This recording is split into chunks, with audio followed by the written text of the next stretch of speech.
Hi, in this month's Property Intel Power Up, we're going to continue looking at how you would use Property Intel for your snow management services. This month, we're going to be looking at how you would use Property Intel for creating snow maps. Snow maps become critical in snow management because they really do give you a source of truth for your team to how they are going to service that property. It gives you a clear communication tool to ensure they're doing it accurately. It also helps to give you an accurate billing tool so that you can reduce confusion and overall just ensure that you're allocating the right people and the right equipment for the job. So let's get started in doing that snow map. First off, I'm going to navigate to my properties because really overall within Property Intel, we want to keep all of our projects organized and organizing them and underneath the property is a really helpful way to help finding stuff really quickly. So I'm going to navigate to this small commercial building property. You can see where I have another project already listed, but any project I might have done in the past would be organized here. And I can go ahead and click add and create new project to go ahead and create this snow map.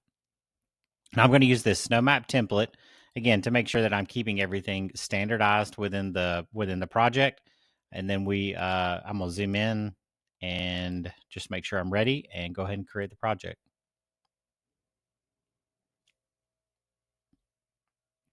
So you can see here within, because I've used this template, that I have all of my items I'm going to measure for my snow service.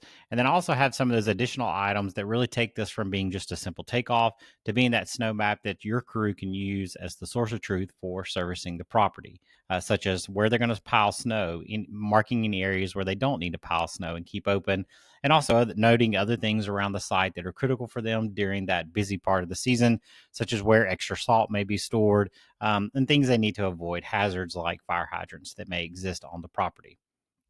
Now to get going, I'll go ahead and click to start measuring. So I can start measuring my sidewalks here. And so it's really simple. You're going to measure just like normal. You're going to click to outline, working through the property, measuring out all the different particular sidewalks that you're going to keep open and keep measured during any type of snow event. So I'm just working around the property, clicking as I'm drawing.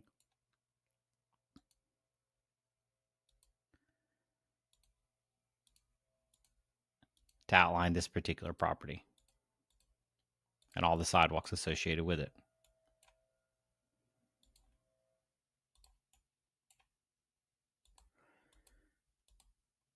And when I'm done, I can just simply double click to finish drawing that sidewalk. If I need to go ahead and remove this kind of pull area because that's an area that we wouldn't be plowing or maintaining, it's pretty simple. Just use the cutout tool to do an area like this where I don't really have anything that I'm trying to particularly replace on the site with it. Then I can easily just cut that area out. Now we can work through and measure our parking areas. Now this would be all the areas where cars may be particularly parked.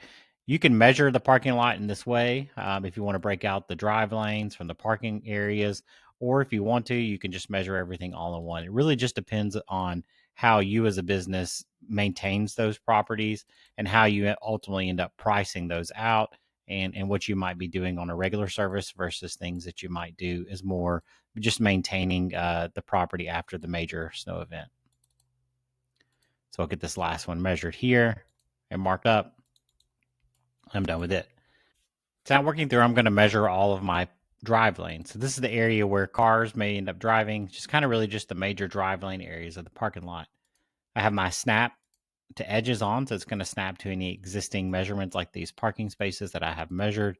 And I'm just going to work around outlining all that area so that I can note for my team the major areas of the parking lot to where they're going to be keeping those drive lanes open.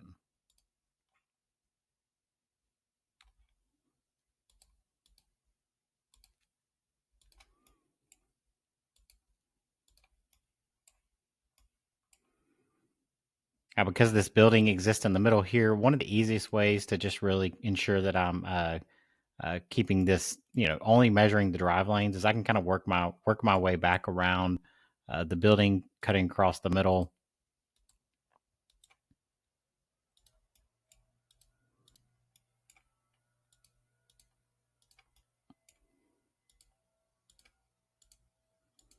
Snap to edges makes that quick and easy. I can hit backspace if I missed a spot and need to go back to delete a point. And then when we are done, we will just double click to finish it. So you can kind of see where we have this particular shape outlined and all the drive lanes marked. I did notice as I was doing that, we missed a couple of parking spaces. So let's just go ahead and add those in here. Just so we can go ahead and pick those up. So now that those are added, there are a couple of last things that you'll want to mark on the property. Those might include the snow pile location. So if you have an area of the property, particularly where it's going to make sense to pile snow, this is where you might end up marking that here. And so I can come in here, and really, honestly, it's kind of like in this one, I can measure or show the snow pile location, or since this back row of parking spaces may be a good spot to do that, one of the things that we can actually do is I can click and I can move these over to my snow pile location. It's going to show and mark, okay, this is where we want to pile snow. Again, if there's any areas you want to make particularly sure that you keep clear and you don't want to pile snow, you might mark that. So since this may be a hotel, you might want to mark some of the stuff by the front door. And again, if you're storing salt on site, you can mark those as well.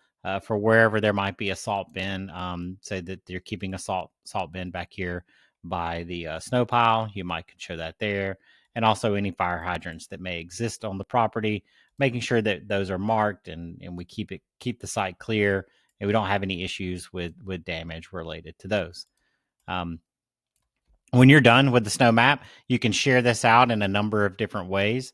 You can create a share link to where you're going to share a live kind of read-only version of this particular property. So that's really helpful with the crew to pull up live on the site. You can also download the sitemap as well for them to be able to include in such as a work ticket where they can pull up that as an image on a phone or a device, whatever they may have on site.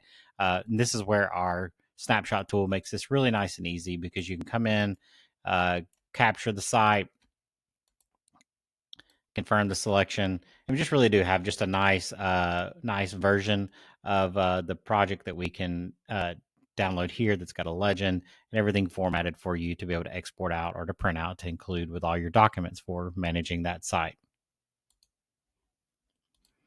So that's a quick look at how you might use Property Intel for snow maps. Hope you enjoyed it. If you have any questions, please reach out. Thanks for watching.